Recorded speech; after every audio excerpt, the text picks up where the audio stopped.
So what are these for? Generally what they're for is for beautification is one of the big items. And downtown beautification, it could be for planting trees, it could be for awnings, it could be for paint, exterior work like that. Grants typically would be used for wayfinding, signage. We looked at one of the things in our business retention expansion program findings were that a lot of the restaurants weren't really, and other businesses didn't have good websites, or they didn't have mobile versions of their websites. Those things require some money for some people to design for them. And so $500 would go a long ways in allowing those businesses to sort of catch up with technology. Bike racks would be another thing that we talked about. One of the concerns the EDA had was that you wouldn't have an overabundance of a certain thing, like everybody's got a bike rack in front of their shop. That may or may not be a good thing, but in here is language where we can look at it and say, you know, we got too many of this in this one area, you know, and so why don't you find something else that you can use the funds for that would have an equal impact. So what kind of a interest rate is going to be charged? Well, that's something for the council that still needs to be put in to the project. We want to keep it as low as possible, but you know, there has to be something to make it worthwhile. We had talked about because the loans were no more than $5,000, it can be sort of a bookkeeping nightmare to keep track of so many smaller funds, even though we have the means to do so. We're looking at allowing the person taking out the loan to choose from either paying semi-annually or annually. That's fair, and we want it to be for 5 years. So, out of curiosity, how many of the businesses downtown have a really outstanding, or maybe even a good website on all the popular computer, whatever? A few. A few? Some do, most don't, I would say. Some could use a presence in a few of the applications that are on smartphones. But what I really hope our businesses understand are, even if they're not using that technology, or they don't think people around here are, other people Elsewhere. are.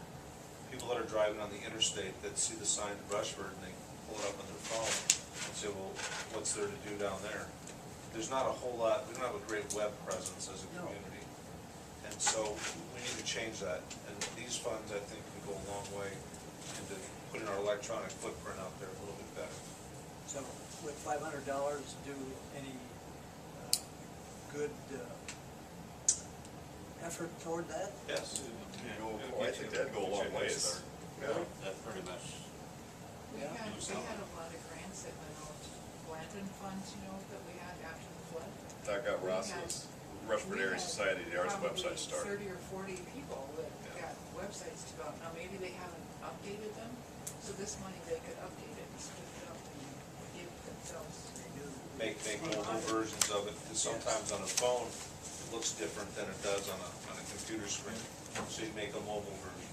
Can we make this available to nonprofits? I don't see why we wouldn't. So, how is this going to be advertised? Advertised in the paper, or? I think we would work through the chamber. We would work through our BRNE network.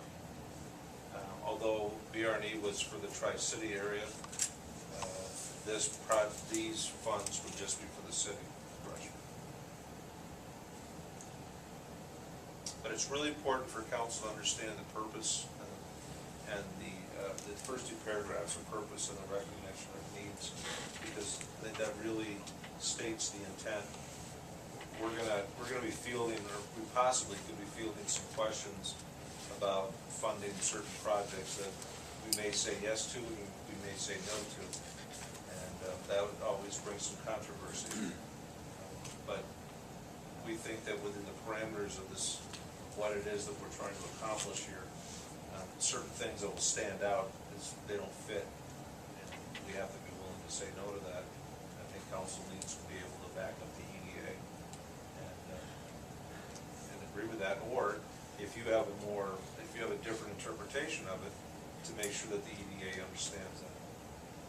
The EDA and they could start moving on that right away. Absolutely. You almost gotta establish what the interest rate is per month. And then how do you protect them?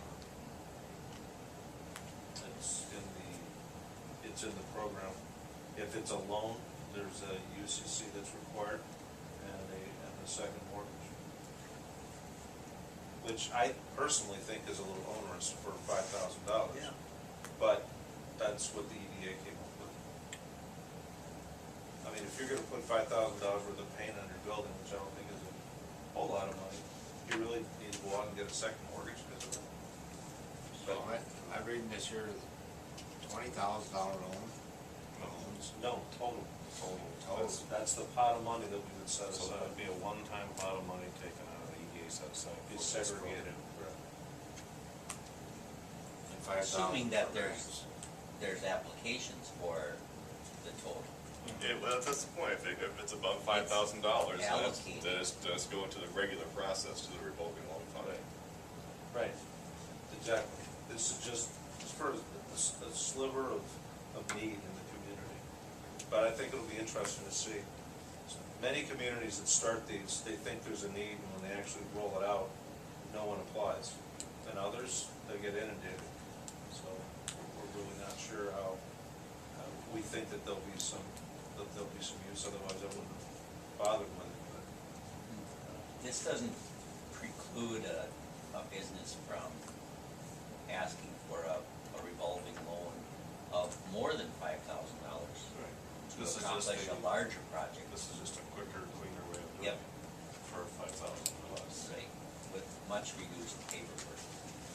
And then how many interest people rate. would give you a second mortgage for $5,000? Well, here, on the thing, it says, at closing, one or all of the following will be executed. So Right. we're not saying we're filing all those things. It doesn't have all to the be, time. it could be possible to be required. The interest rate on the flood loan, that we have out there now is really, really low. It's like 1% to 1.5%. This is gonna be higher. And that was because it was during the recovery, so. I'm sure you'd have to charge at least, you can't even look at a loan for less than 5.5 to 7%.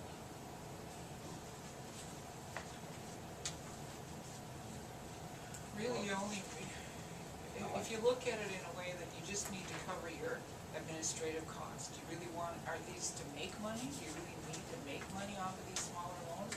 Or do you just wanna cover your costs and get the money flowing in the community? Yeah, I think we'd wanna be a point and a half under prime. Well, prime right now is what? 4 3/4, is it? 4 1/4? I'm not sure on a short-term note, talking 30-year note. So we'll poke around and get the right number that we think, and we bring that back to council. I just had that here last week. Did you have any comments or any thoughts? Did you look through? That's all the harmless language and designated language. Fairly straightforward. And it's to do the project and be reimbursed if you've met the requirements of the project. If they don't do what they said they were gonna do, they won't be reimbursed. So it's a reimbursement arrangement, not a pre-funding arrangement. And there's nothing that precludes nonprofits, churches, or anybody from asking for it.